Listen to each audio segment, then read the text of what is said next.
Hello, everybody. So welcome to the session Avatar 1. And then I'm Kangsoo Kim from the University of Calgary. I'll be chairing this session. Just like previous sessions, we'll have 4 amazing papers about the avatar and perception, that kind of stuff. And then the first presenter will be online, and then the other 3 papers will be presented in person. And then as usual, 12-minute presentations, and then we'll have a 3-minute Q&A. But I think the first, the paper author, he mentioned that he has some personal issues, so I don't think we're gonna have the Q&A session for the first paper.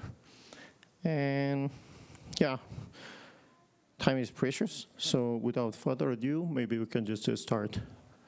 So behind the stage, can you please show the presentation slide first, and then I can actually introduce the first.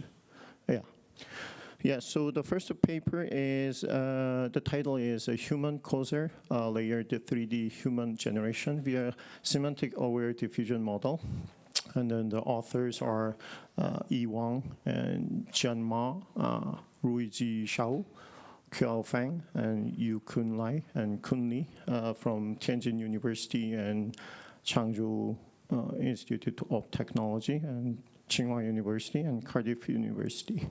And then the presenter will be the Wang. And then Wang is a PhD student at the College of Intelligence and Computing, Tianjin University. His research interests include 3D vision and computer graphics. So let's begin the presentation. Good morning, everyone. My name is Wang Yi, and I come from the College of Intelligence and Computing of Tianjin University. I will present HumanCoser, a novel framework to generate physically layered 3D humans from text prompts. In gaming and AR or VR applications, it is important for users to change and transfer their digital humans' clothing and wearable gear in arbitrary and diverse ways. Our goal is to generate high-fidelity layered 3D humans with the ability to change clothes. First, most of the approaches for 3D human only produce a unified surface encompassing both the body and clothing, which lead to a body-clothing coupled, and limit the ability to edit clothing and body separately. In addition, some of the soda-layered human generation approach fails to realize the free transfer and the physical decoupling for clothing.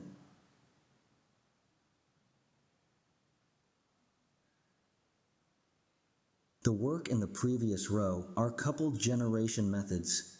The work in the latter row are later generation methods. Our motivation is the high-fidelity 3D layered human generation and editing can be performed intuitively and easily by using text prompts. So, we are faced with the following 2 issues. First, how to generate representation decoupling and animatable 3D dressed humans with consistent body structure in a layer-wise manner. So, we propose a dual representation decoupling strategy to improve the semantic consistency of generated clothing, combined with an innovative multi-layer fusion volumetric rendering approach. Second, how to achieve the geometric matching of human bodies and clothing in an implicit manner. Our solution is to present a 3D implicit deformation field, leveraging SMPL as a clothing proxy for matching clothing with the body. The clothing can be exchanged between arbitrary bodies through this method. Our approach contains 2 stages. 1, the stage of canonical body generation, and 2, the stage of decoupled generation and matching. Firstly, the sampling points of the observation space are transformed into the canonical space to generate the body geometry. In volume rendering, we introduce an optimizable spherical harmonic lightning to eliminate the oversaturation issue of SDS loss. Finally, SDS loss is updated and optimized for the forward nerf network to complete the generation of a minimized body in canonical space. In order to generate layered clothing that is semantically consistent with the prompt, we propose a dual representation decoupling framework. We add an additional combination of body and clothing representations on top of the single SDS loss supervision of clothing and use another diffusion model to supervise them. Meanwhile, we propose SMPL-driven implicit deformation networks, which can ensure that the body can be matched with arbitrary shapes of clothing so as to realize the exchange and reuse of clothing. Next, I will describe the main modules of our method. First, I'll describe the multi-layer fusion rendering of our method. In order to fuse the layered human body and clothing for rendering, we proposed a multi-layer composite rendering method based on the density and weight of each sampling point.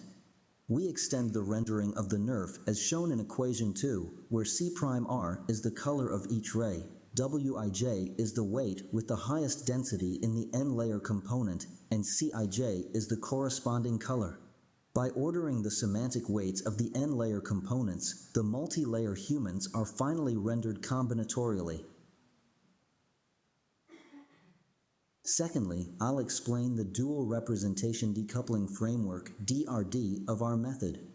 In order to accurately obtain the shape of clothing, we introduce a dual representation decoupling framework, DRD, to eliminate the parts that are inconsistent with the semantics of clothing. Its advantages: excessive denoising results due to SDS loss can be eliminated, which will keep the generated clothing results consistent with the text prompts. It is possible to physically decouple and reuse clothing and the human body. The DRD model consists of a multi-layer component composition network and a clothing generation network. As shown in the red box of the figure 3, we decouple the representation of clothing and human body by using n-nerf instances. During the training of the clothing component at the nth layer, we take the density of the sampling point with the largest weight in the first n1 layers as the combination density of the first n1 layers. This combined density is defined equation 3. Finally, as shown in equation 4, we perform a composite rendering of the nth clothing component and the first n1 components based on the equation 2 of multi-layer fusion rendering. Apart from utilizing SDS loss to supervise the composite rendering results, we also employ a single volume rendering combined with diffusion model solely to supervise the clothing, as shown in the red box of the figure 4. After using the above decoupling strategy, we thus get clothing that is disentangled with the body. Figure 5 shows the effectiveness of the dual representation decoupling framework.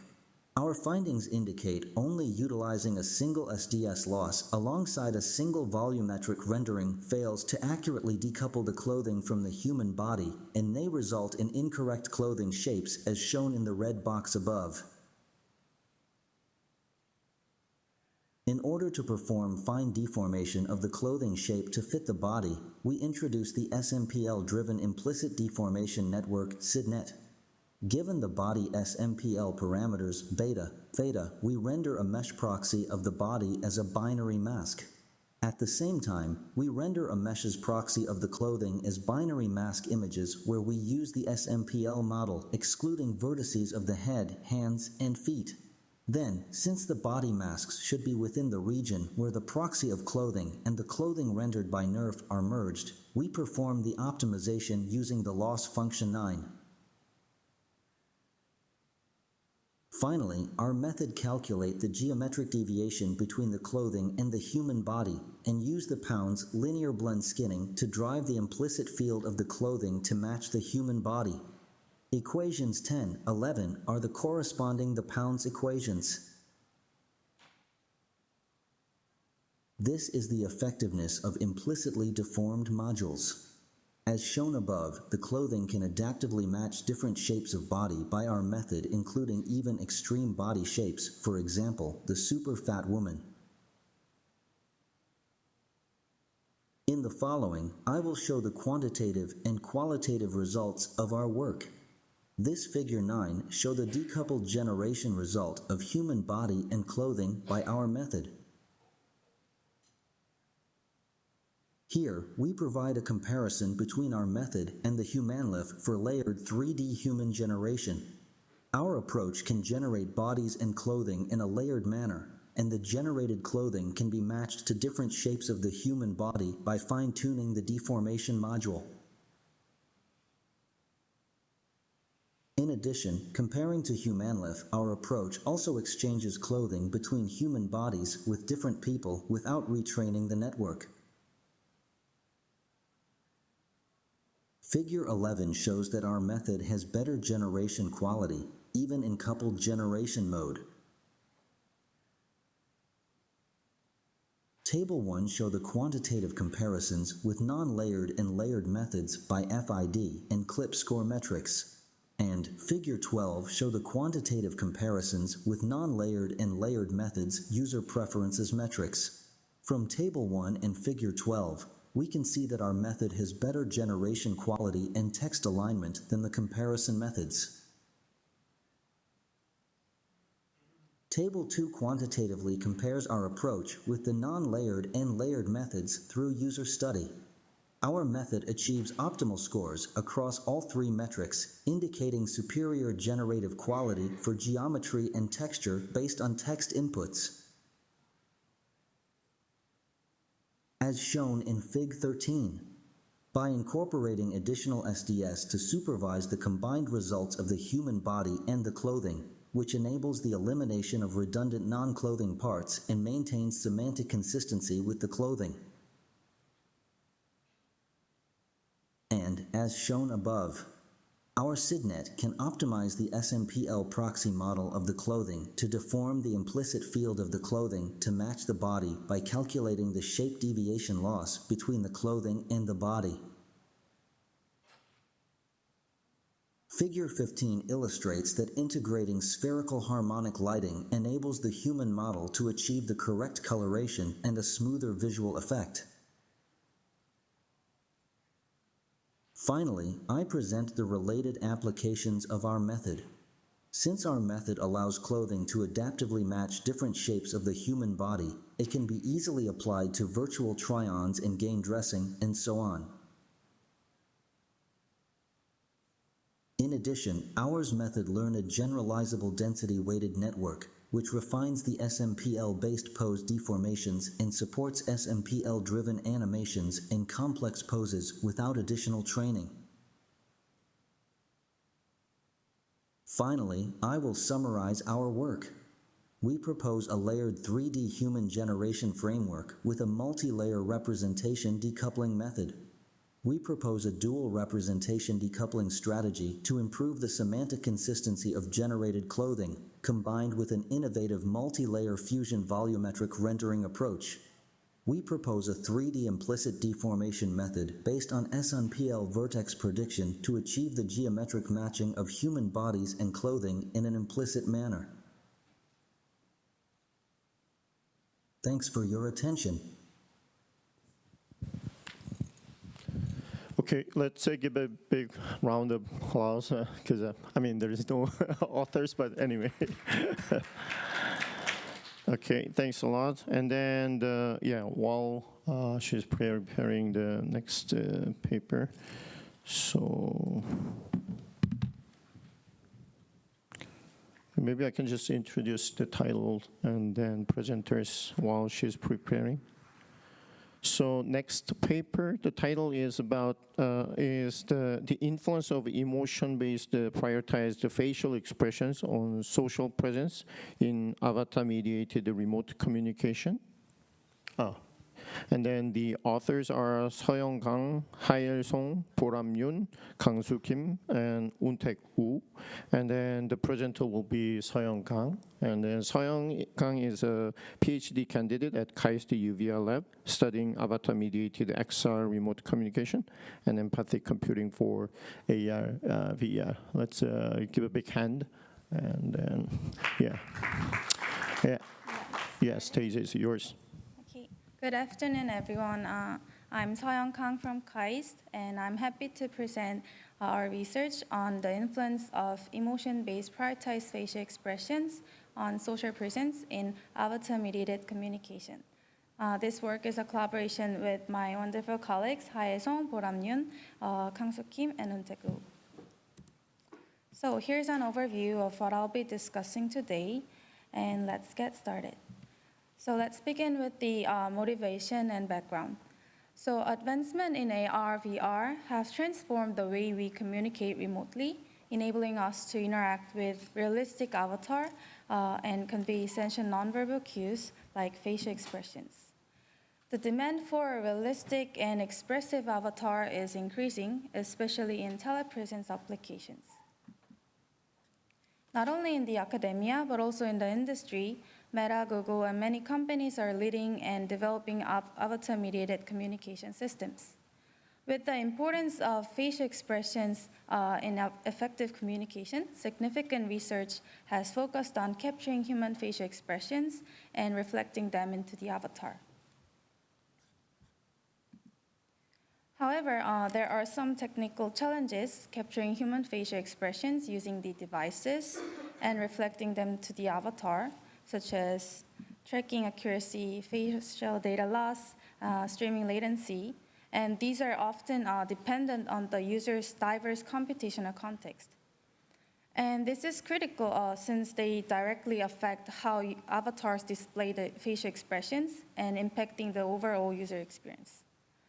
Therefore, we decided to investigate essential facial expressions that should be prioritized, though there have some technical challenges to maintain social presence across all different users with all different setups. Therefore, we have two research objectives. First, we devised various approaches for prioritizing facial expression combinations. Second, we investigate the impact of these prioritized facial blend shapes on social presence in different communication tasks. And to deal with this research objective, we set this three specific research questions. First, dealing with how can we identify essential blend shapes for avatar communication. Second, how does a prioritized set of blend shapes affect the social presence and communication quality?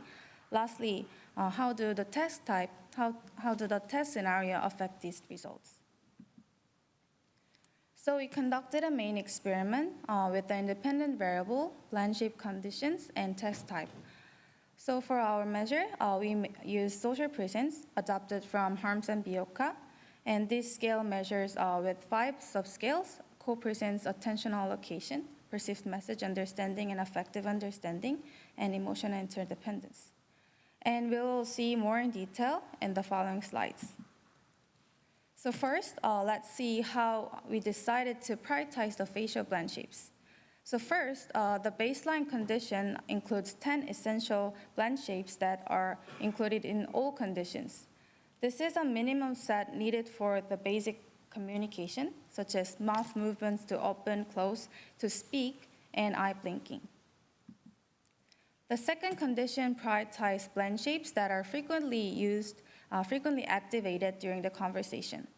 So we conducted a preliminary study here where we recorded and ranked the blend shapes based on their variance throughout the casual conversation. So from the result, we found that mouth and eye movements and positions showed the most significant variance, as you can see the graph here. And the third condition includes blend shapes that are crucial for expressing emotions. So adopted from Paul Ekman's facial action coding systems, we try to identify the key facial muscle movements to express 6 emotions: happiness, sadness, anger, surprise, fear, and disgust. So from this analysis, we try to map these facial muscle movements to the ARKit blend shapes here. So the red dot shows the emotion-based blend shapes. Lastly, full blend shape condition has all 52 available blend shapes.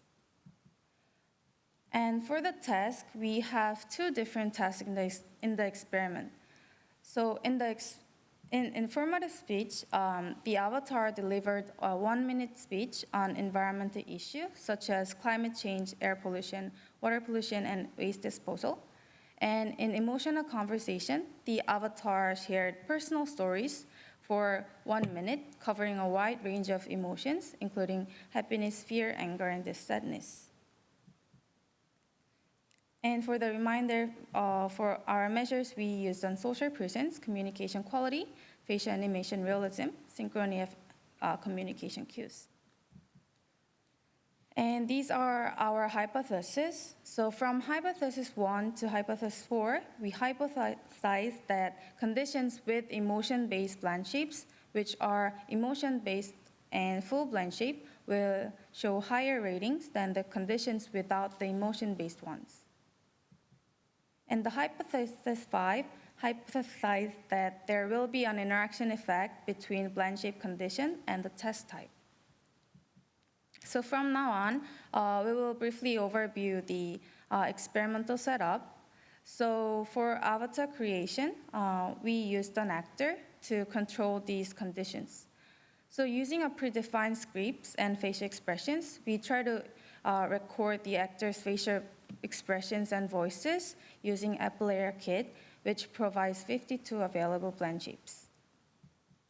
And for the avatar creation and development, we used Character Creator and imported the avatar into Unity and creating avatar with varying levels of facial expressions fidelity. So the conditions were systematically varied by activating specific blend shapes that should be activated in certain condition and deactivated in certain condition. And then in the experiment, participants wear the Vario XR headset, rendering the avatar with the VR feature. Then let's go over the results of our study. So the figure shows the aggregated, left figure shows the aggregated social presence with the subscale in the right. So as you can set up these box plots, we found some trends that social presence was significantly higher in conditions with emotion-based compared to those without. So in overall, supporting the hypothesis, emotion-based performed better than baseline and commonly activated conditions. And similarly, the full blend shape condition showed a higher social presence compared to baseline and commonly activated. And in communication quality, facial animation realism, and synchrony of communication cues, we found similar trends as well. As you can see here, emotion-based and full blend shapes both performed significantly better than the baseline, and full blend shape was also outperformed the commonly activated condition. And there was no significant difference between emotion-based and full blend shapes, meaning that they perform comparably, indicating that fewer emotion-based blend shapes are as effective as using a full set. And these results partially support hypothesis 2, 3, and 4, as both emotion-based and full blend shape conditions enhance the quality compared to the baseline and commonly activated condition. Lastly, there was no interaction effect between blend shape conditions and text types. At first, we hypothesized that absence of emotion-based blend shapes will noticeably reduce the quality during emotional conversation rather than the informative speech. But the results indicate that emotion-based blend shape are important not only for the emotional conversation, but also for the informative speech as well. Our results suggest several findings. So first, significance of emotion-based blend shapes in avatar facial expressions. Second, efficiency through key blend shape prioritization. Lastly, consistent effectiveness across different tasks. These findings indicate that when designing avatar-based communication systems, it's crucial to incorporate the emotion-based expressions, and whether the context is emotionally charged or more informational, the inclusion of these key emotional cues proved to be an important factor. So to wrap up, to streamline avatar facial expression combinations, we developed several approaches to prioritize avatar facial combinations. And then we investigated the impact of prioritized facial blend shapes and suggest the following findings. By prioritizing these essential blend shapes, we demonstrate an effective approach for creating avatars that maintain user experience with an efficient way. From this work, we contribute to avatar-based systems that are both effective for communication and technologically adaptable. This is it for my presentation, and thank you for listening. Okay, thanks, Seoyoung. And are there any questions? Are there any questions? Yes.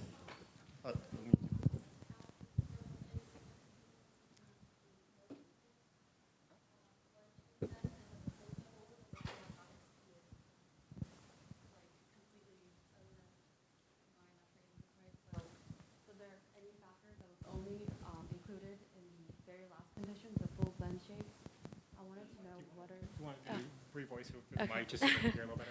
Sorry. So my question was, what were the factors? What were the kind of the categories of the blend shapes that were only included in the very last set of the conditions, so the full set? Because I wanted to know, because I think there were not big significant difference between the third and then the fourth condition. So what would be the ones that are less important, I guess, among the blend shape sets? I'll explain that part again. So you're asking about the big difference between this full blend shape condition and this emotion-based condition. Is it right? Okay. So this emotion-based blend shape is selected by blend shapes that are essential for expressing emotions. So for this selection, we tried to investigate how it works in facial action coding system, which was investigated further by Paul Ekman. And then we tried to identify the facial muscle movements associated with basic emotions. We tried to map the AR-kit blend shapes with the key muscle movements. So these are mainly related to, when we are expressing emotions, mainly related to eyebrow movements and mouth thrown or something like that. So detailed descriptions are shown in the paper, so you can refer to the detailed descriptions, but it's mainly related to expressing emotions, and full blend shapes is provided by the AR-kit blend shapes. Yeah, so that's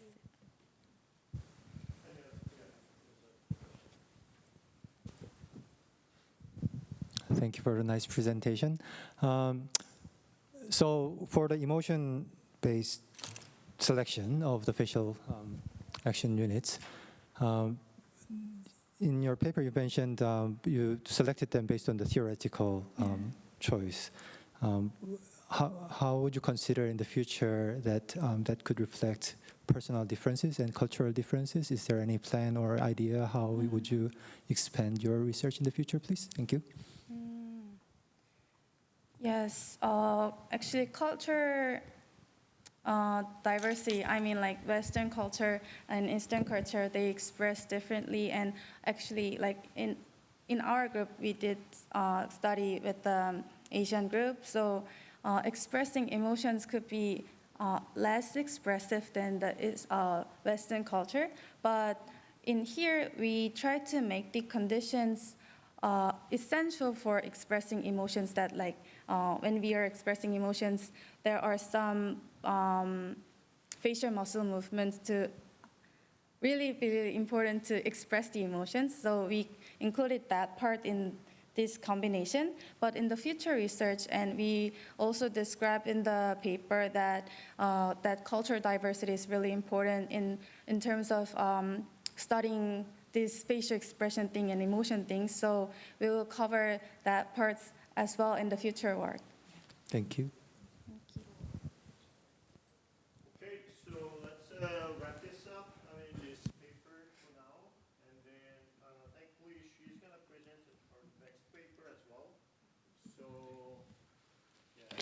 Let me just introduce the next paper. The title is Gender Differences in Perceiving Avatar Face and Interpersonal Distance, Exploring Realism and Social Presence in Mixed Reality. And the authors are Seoyoung Kang and Nguyen, and Boram Yoon, Kangsoo Kim, and Woontack. And then for those who are not here before when I actually introduced her, so Seoyoung Kang is a PhD candidate at KAIST UVA lab studying Avatar-mediated XR remote communication and empathic computing for AR, VR. Yeah, okay, thanks. Seoyoung, yeah, you can start. Good afternoon again. I'm Seoyoung Kang from KAIST, and I'm happy to present our second research on gender difference in perceiving avatar face and interpersonal distance, exploring realism and social presence in mixed reality. So here's an overview of what I'll be discussing today, and let's get started. So as we have covered in the previous presentation, nowadays this avatar-mediated communication system enables us to interact with others with highly realistic nonverbal cues. But unlike in VR, mixed reality blends physical and digital worlds, allowing real-world objects such as a physical table to interact with avatar. And here the interaction of physical and virtual object determines the distance with the avatar, affecting the perceptions of proxemics and facial expressions. Research so far has examined how gender difference shape different behaviors in terms of proximity and how gender affects the recognition of facial expression and emotions. However, there still lacks the research investigating gender difference in how these elements are perceived in mixed reality. But these considerations are especially essential, as I mentioned earlier, when designing mixed reality communication systems, where nonverbal cues can be dynamically adjusted. Also, it's an important issue since the users interpret these cues can also impact the overall user experience. Therefore, our research aims to investigate how participant gender influence perceiving distance and avatar facial expressions in mixed reality. So from this, we aim to suggest more inclusive avatar-based communication systems. So we have formulated these 3 research questions dealing with the interaction between distance and gender difference, and the interaction between facial expression and gender difference. Lastly, we aim to investigate how these insights into the gender-based perceptions can inform the design of future avatar-based communication systems. So to address our research questions, we conducted a main experiment with the 2x3x2 mixed vectorial design. So the independent variables are interpersonal distance and facial expressions as a within subject vector, and participant gender as between subject vector. And we mainly measured social presence and facial animation realism here. And here, the first independent variable focuses on interpersonal distance. We formulated 2 distance settings. First, closer distance. Participants interacted with the avatar at a distance of 1.3 meters, including a table, representing an intimate, closer social interaction. And then secondly, we have further distance, participants interacting with the distance of 3.3 meters, including the table as well, and representing a formal and distant interaction. The second variable explores variations in facial expressions with different combinations of avatar facial blend shapes, as we also covered in the previous presentation. So we have full blend shape, and the mouth-only condition here. In this condition, we have mouth-related, we only focus on the mouth region along with the eye blinking. And the third condition deals with the emotion-based condition. They're designed to convey basic emotions, including mouth-related movements that include in both mouth-only condition, and then included in mouth-only condition as well. And detailed lists of blend shapes are shown in our paper, so please refer to the paper for the detailed descriptions. And the third condition, we have a participant gender to explore how gender influenced the perception of face and distance. So we include this gender as a variable, recruiting 18 participants and 18 female participants. So from now, we'll briefly talk about the experimental setup. So here as well, we use the character creator and import the avatar into Unity. And here we create the avatar with varying levels of facial expression fidelity and also varying levels of interpersonal distance with the participants. For the avatar animation, we used an actor to record the actor's facial expressions and voices and reflect them into the avatar to ensure the consistency across the conditions. So we captured facial movements with the 52 available blend shapes. And the conditions are also here systematically varied by activating specific blend shapes based on different approaches. Yeah. And we displayed this avatar in mixed reality using MetaQuest 3 with a pass-through feature. For the test scenario, we designed a sender-receiver communication task here to simulate natural interaction. So the avatar served as the sender, discussing 6 different environmental topics, and participants took on the role of listener. And after each discussion, they were asked to provide brief comments on the avatar's discussion. So now we'll briefly go over to the hypothesis, and then we will cover the results. So for the hypothesis, first we hypothesized the interaction effect between participant gender and interpersonal distance. We hypothesized that females will perceive a greater difference in social presence and facial animation realism between these 2 different distances. Here we expect that females are more likely to affected by the distance where they are on the perceived realism and presence due to the different gender with the avatar, which was a male avatar. And we hypothesized the interaction effects between participant gender and facial expressions. Here we hypothesized the female will also perceive a greater distance in presence and animation realism between emotion-based and mouth-only conditions compared to male participants. From now, let's go over to the results.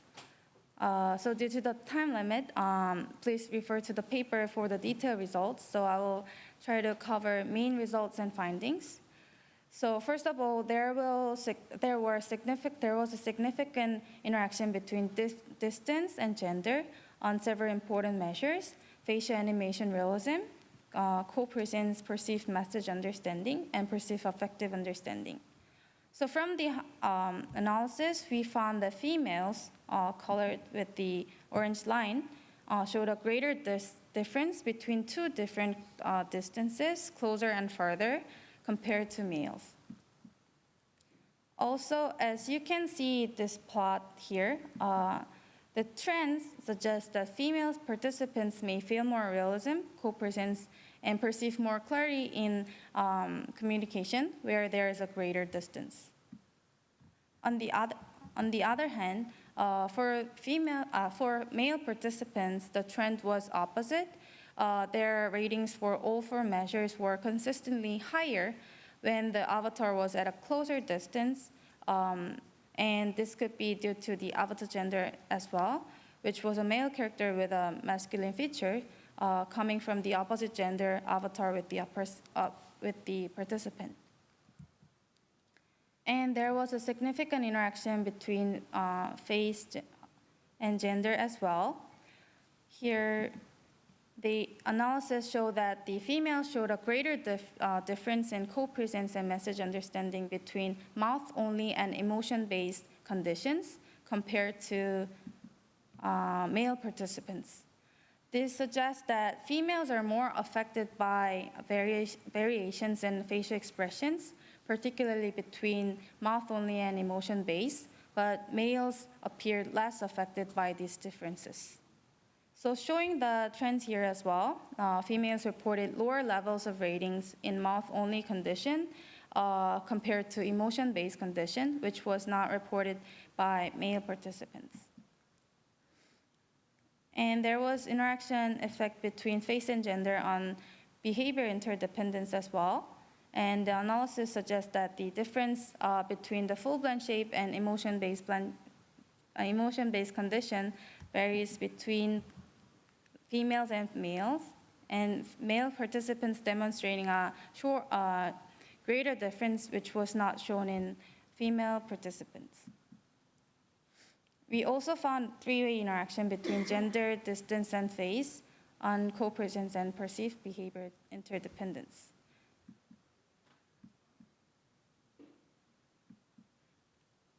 So, due to the time limit, our study revealed a gender difference in how participants perceived distance and facial expression during avatar-mediated communication. So female participants showed a greater difference between two distances compared to male participants. So this suggests that females feel more sensitive to distance, trend showing that females with further distance leading to higher ratings, possibly due to the male character. And when it comes to facial expressions, we also found a notable gender difference. Female participants found a greater difference in avatar facial expressions, especially between mouth-only and emotion-based. But male participants were less affected by these variations. So the finding of the study offers insights for designing adaptive avatar-mediated communication environments in mixed reality. First, we highlight the need for customizable distance in communication systems to increase comfort and realism for both genders, and also addressing the gender difference in avatar face. Avatar design can improve the experience by including the ability to adjust the detail of facial expressions. And lastly, continued research into gender dynamics in avatar communication is essential. So by studying how gender influence nonverbal cues and communication preference, we can further refine avatar design, leading to more personalized and effective interaction in mixed reality environments. And lastly, we acknowledge the following limitations of our research, which provide direction for future improvements. So, as I've mentioned, limited cultural diversity among our participants, exclusive use of male avatar, and pre-recorded avatar scenarios, which may lack the responsiveness of live interactions. So for the future work, we will explore cross-cultural aspect as well, including both male and female avatars, and lastly, examining with live real-time interactions, offering a more dynamic and authentic experience. This is it for my presentation, and thank you for listening again. Yeah. Okay, we have roughly 1 minute, so maybe we can actually have one question. Okay. All right. I know that in your experiment, you only ran your experiment with a male avatar. If you ran it with a female avatar, would you expect the opposite results?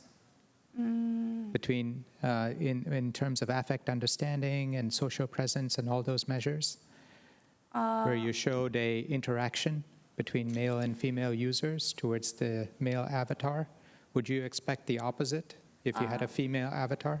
I don't think it's the opposite, because literature review said that when we are considering female avatar and female avatar, you're considering the female character avatar, right? So yes. In terms of that, actually, distance sensitivity could be different in terms of female participants, but the male participants, we should investigate that part. But in terms of female participants, I think the trends could be opposite. But in terms of male participant, I think we should investigate further, even though we have different gender. Yeah. Okay, sounds good. I just had one last quick question that you can answer perhaps on your way out. Would the context of the interaction between the avatars and the users make a difference on these results? If the avatar was telling you a knock-knock joke versus if they were giving you a lecture on some topic, would it make a difference? Thank you. I think it might be different according to like atmosphere of the conversation, because here we have informative speech talking about the serious problem, for example, like environmental issue, and in that experiment, if the male participants were really close to the female participants, the female can perceive differently, and if the experimental that the setup is, for example, like casual conversation, it could be different. So that can be also explored in the future work as well. Thank you for your question. Okay, thank you so lot. And then let's give a big hand again. Thanks again, our speaker, Seoyoung. And then let's prepare our last presentation. So far, it's good, right? Smooth. There's no issue so far, right? There's there are so many hiccups earlier. Jinx it, please. Okay. Maybe you're the one? Okay, we'll see. Okay, in the meantime, let me introduce this paper. So this paper is actually one of the Best Student Conference Paper Award nominees. And then the title is actually, Do You Read Me? Emotion, Legibility of Virtual Reality Character Representations. And then the authors are Klara, Brandstätter. Yes, Brandstätter? close enough, yeah. Yeah, okay. And Ben Congdon and Anthony Steed. And Klara is a PhD student in the Virtual Environment and Computer Graphics group at University College London. Her research interests include avatars and content creation in VR. Yeah, let's start. Stage is yours. Thank you. Hi. So you probably saw that some of the videos just worked. So if they don't work now, when we see them again, then I just don't know what's wrong. Okay, so let's start. So what is the motivation behind all this? Well, you know, social VR, we always want everything to be natural, and we want to be able to express ourselves naturally. But that's in social VR not that easy, because usually we only have 3-point tracking, and what we usually don't have is facial expressions and body posture. Because we only have head and hand tracking. I mean, obviously, yes, there are some really great enthusiasts who have a lot of tracking points in VR, or who use their own facial tracking. But that's not so super readily available for a normal consumer-grade headset. And then, yes, I mean, VRChat or Rec Room, they do offer additional ways of making your face show a certain expression, but that's all kind of artificial. It's not what you actually do. And then, of course, there is a lot of research on facial expressions in VR, but that always requires extra hardware, and that's also not really available for the normal person. So we were just wondering, do you hear me when I face away from the camera? The problem is I kind of need to know where to click. So what we were wondering was, how well can different VR avatar representations convey emotions if you don't have any facial expressions? And we had we chose 5 avatar representations. This is so low, okay. One full body motion capture, that it would kind of represent the person who is just motion capturing everything. Then we have an upper body and a full body representation that uses IK. For that we used Final IK. Because it's kind of a standard in VR. We just used the normal head and hands representation, and then because we wanted to be cool and state-of-the-art, we also wanted to use a state-of-the-art model that infers a full body pose from head and hand tracking. And we used Agrol for that. I know there is a new one out there, but it wasn't at the time of writing this. So we did a user study, found a data set online that had a lot of emotions that we used, because it's not that easy to find a full body emotion data set.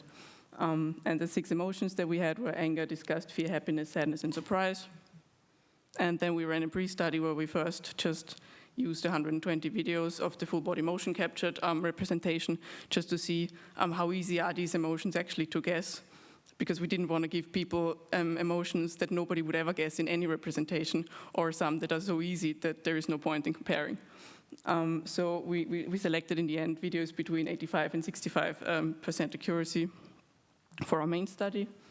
And then the main study was a within subject design, where everyone had to watch 180 videos, which was long. And yeah, here finally, yes, the videos work. So these are examples of the different representations. No, that's not cool. We don't want to see that again. Then disgust.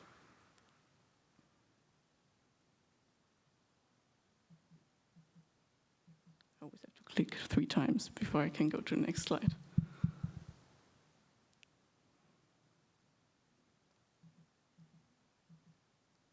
Fear.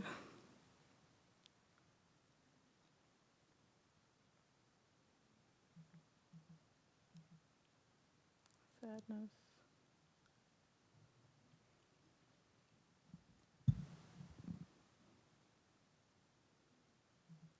And surprise. Okay, great. I mean, that's the most important part anyway, so you've seen the videos at least. And let's go straight to the results. It may be not too surprising that the full body motion capture one was the one that was significantly better than all the others, and the head and hands was significantly worse than all the others in terms of, well, detection accuracies.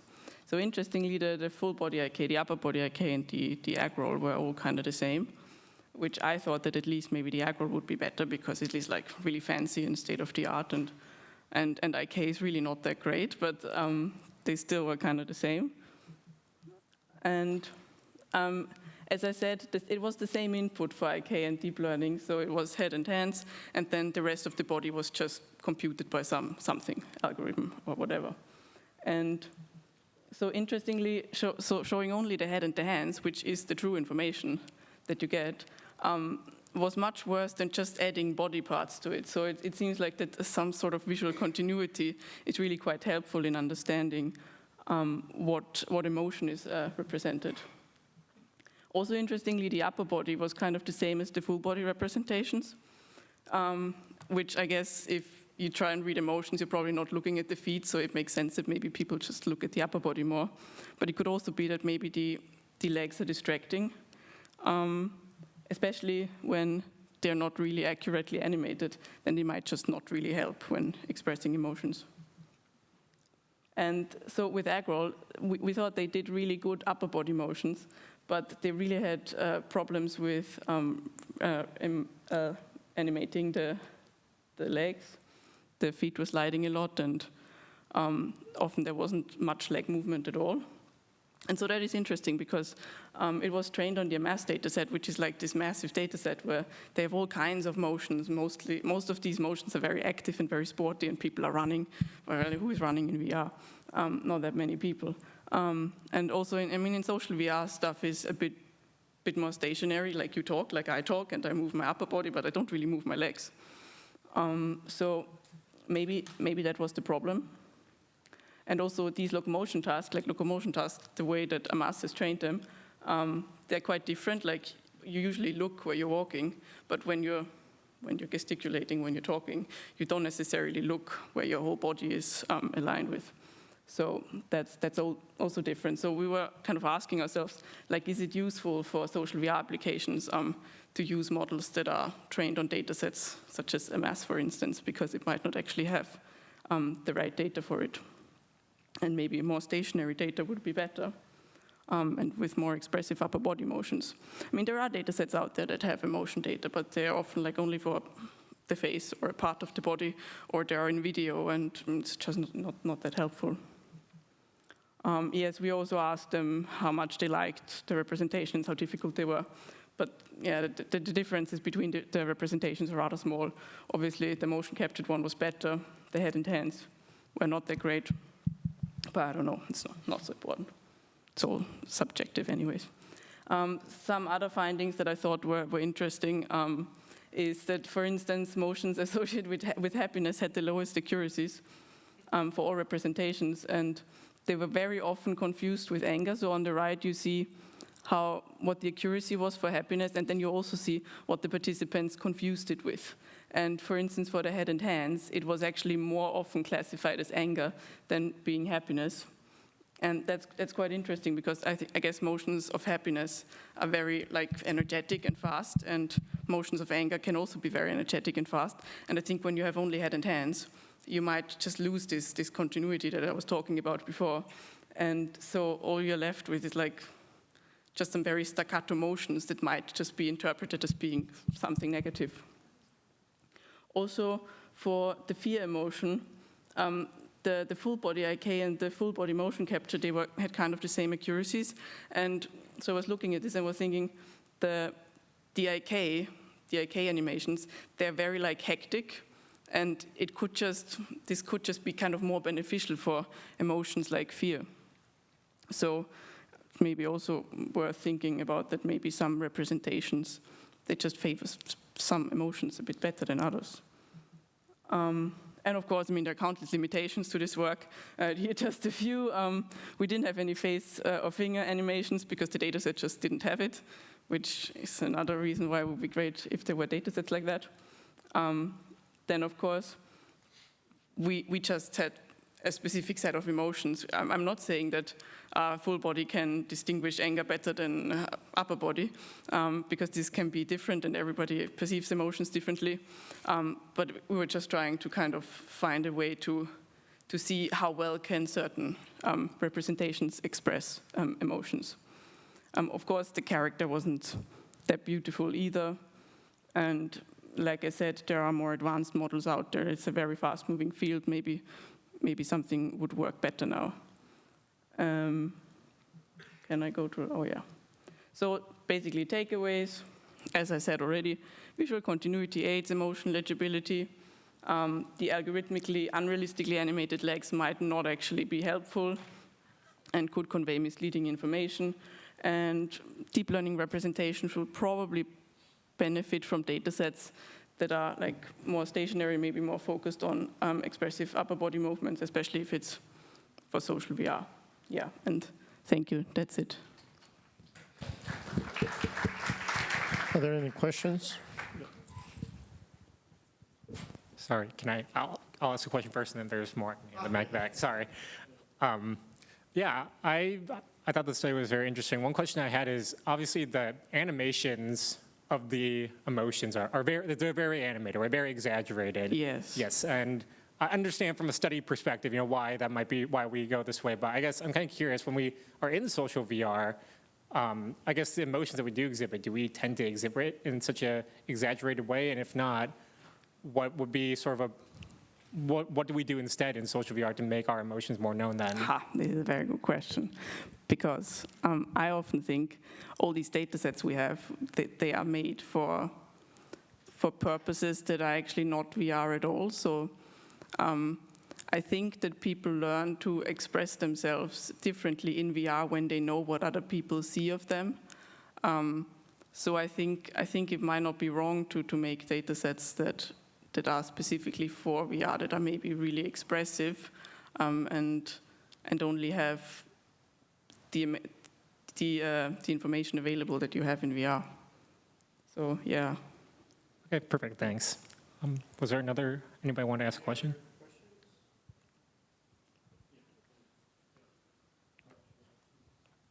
And quick follow-up while I walk. Did you present this on a Nintendo Switch? Yeah, no, it's my Steam Deck. Oh, okay, even better, okay. I'll make mine quick. So it seemed like there was one posture, like one motion for each emotion, right? During the study that you've done. the user study? No, I think we had 6 emotions, but we had to like narrow it down a little because otherwise people would have watched Oh, I videos. meant were there multiple emotions related to like each emotion? Yes, I think there were 6.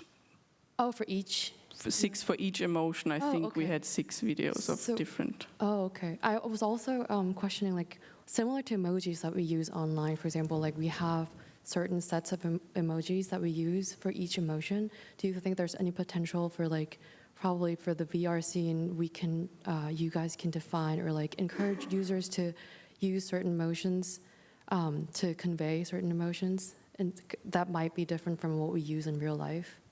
Yeah, I mean, totally. I mean, I think VR chat, I'm not using VR chat that much, but I think VR chat has these predefined emotions where you just push a button and then your character does like this. So I think that's very cool. And I think I would totally use that.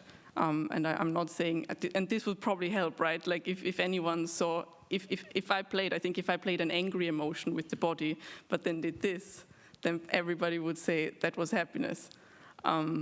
Because I guess there is just so much more in the face than there is in the body. And as you saw, I mean, the accuracies weren't that high. So I think it's probably just because the face is missing and there is only so much you get from the body. So I mean, that's a totally fair thing to do, to just use emojis. But I'm just also thinking, of course, I guess it would be better if we didn't have to, but yeah. Actually, the time's up, but maybe we can actually ask a question. I think your hand was up first. Sorry. I'll be really quick. I might miss it, but there's no audio in the video, right? No. I think that would make it easier. I know. We took that, and it's very like separated from everything else because you normally have audio, you have voice, and then you probably know from that how somebody is feeling. But we just wanted to see by separating it. We just wanted to see what the body gives, or what the body part, what kind of role the body plays in like conveying emotions. Yeah, but yeah, normally you don't just have, unless you play charade or something, I don't know. Yeah, thank you. Okay, let's thank again Klara for this nice talk. And thank my Steam Deck, that was amazing. Yeah, we were actually concerned about the system over here because sometimes it plays the video or not, but it actually worked. It worked, yes. Yeah. I'm amazed. So this is the end of this session. So let's give it like a last big round of applause for all the authors. And then let's close this session, and then probably we'll have a reception this evening. I hope to see you guys at the time. And then if you have any other further questions for these authors, please come and ask the questions to these guys. Thanks a lot again, and then hope to see you and enjoy the rest of the conference. Thanks.